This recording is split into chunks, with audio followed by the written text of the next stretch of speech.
ಮತ್ತು ಕೂಲಿ ಕಾರ್ಮಿಕರು ಉಪಯೋಗ ಪಡಿಸ್ಕೋಬೇಕು. ಆದಷ್ಟು ಸ್ವಚ್ಛತೆ ಇಡುವಂಥ ಕೆಲಸ ಎಲ್ಲರದು ಜವಾಬ್ದಾರಿ ಇದೆ. ಕೇವಲ ಅಧಿಕಾರಿಗಳು ಅವ್ರು ಮಾಡೋದಕ್ಕಿಂತ ನಾವು ಇಲ್ಲಿಯ ಜನ ಇದನ್ನು ಸ್ವಚ್ಛ ಇಡುವಂಥ ಕೆಲಸ ಮಾಡಬೇಕು. ಮತ್ತೊಂದು ವಿಶೇಷ ಒಂದು ಗಮನಕ್ಕೆ ತರೋದೇನೆಂದರೆ ಮಕ್ಕಳ ರಿಸೆಸ್ ಇದೆ, ಅದನ್ನು ಸ್ವಚ್ಛ ಇಡುವಂಥ ಕೆಲಸವನ್ನು ನಮ್ಮ KSRTC ಅವರು ಮಾಡಬೇಕು, ಪಂಚಾಯತಿಯವರು ಮಾಡಬೇಕು. ತುಂಬ ಖುಷಿಯಾಗಿದೆ. ಶಾಸಕರಿಗೆ, ನಾಲತವಾಡ ಜನತೆಯ ಪರವಾಗಿ, ಎಲ್ಲರ ಪರವಾಗಿ ನಾನು ಧನ್ಯವಾದಗಳನ್ನು ಹೇಳ್ತೇನೆ. ನಮಗೆಲ್ಲ ಊರಿನ ಜನರಿಗೆ ಎಲ್ಲ ತುಂಬ ಖುಷಿಯಾಗಿದೆ ಇದು ಕ್ಯಾಂಟೀನ್ ಮಾಡಿದ್ದಕ್ಕಾಗಿ.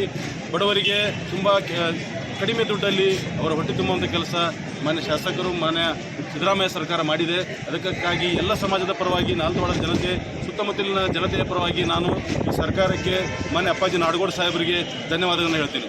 ಈ ಥರ ಕ್ಯಾಂಟೀನ್ ಮಾಡಿದ್ದು ಭಾಳ ಉತ್ತಮವಾಗಿದೆ. ಯಾಕಂದರೆ ಕರ್ನಾಟಕ ಸರ್ಕಾರದಲ್ಲಿ JP ಸರ್ಕಾರದವರು ತೆಗೆದುಹಾಕಿದ್ರು.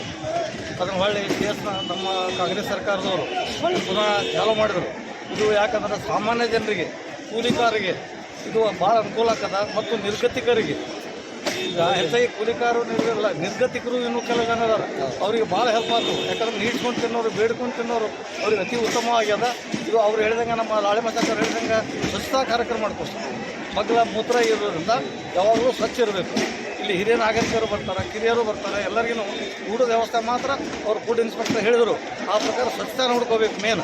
ಮತ್ತು ಕ್ವಾಲಿಟಿ ಹೇಳಿದರು, ನಮ್ಮ ಶಾಸಕರು ಏನು ಹೇಳಿದರು, ಕ್ವಾಲಿಟಿ ಹೇಳಿದರು. ಕ್ವಾಲಿಟಿನೂ ಮೇಂಟೈನ್ ಮಾಡಬೇಕು. ಮತ್ತು ಈಗ ಏನೋ ಈಗ ತಾತ್ಪೂರ್ತಿಕ ಮಾಡಿ 4 ಜನ ಮಾಡಿಕೊಂಡು ಮುಂದೆ ಯಾರು ತಿಲ್ಲರ್ದಾಗ ಮಾಡಬಾರ್ದು. ಪ್ರತಿದಿನ ಕ್ವಾಲಿಟಿ ಹಂಗೆ ಇರಬೇಕದು.